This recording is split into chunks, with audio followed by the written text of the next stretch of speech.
Parfois, la peur ne commence pas avec ce qu'on voit, mais avec ce qui nous voit. Et ce qui n'est pas dit, est souvent le plus dangereux. Quand Elias hérita de l'appartement de son grand-père, il ne s'attendait qu'à quelques vieux livres et des photos en noir et blanc. Mais il découvrit autre chose. Une vieille machine à écrire, recouverte d'un tissu, oubliée dans un coin.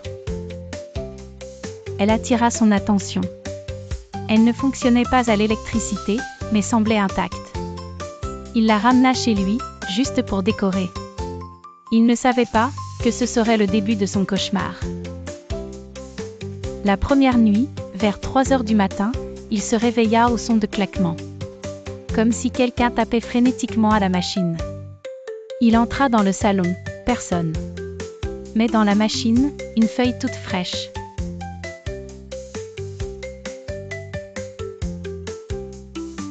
Il crut à une blague. Déchira la feuille et dormit dans le couloir. Mais au matin, une nouvelle page l'attendait, « Tu n'aurais jamais dû me toucher ». L'énergie de l'appartement changea. Une froideur inexplicable, des reflets dans les miroirs, et chaque tentative de se débarrasser de la machine échouait. Elle revenait, comme si elle connaissait sa place. Une nuit, il la vit taper toute seule. Les touches s'enfonçaient sans doigts. Le message répétait « Écris la fin. Écris la fin. Écris la fin. » Il tenta d'écrire, mais tout ce qui apparaissait n'était pas de lui. Des phrases étranges, écrites par une voix qui n'était pas la sienne.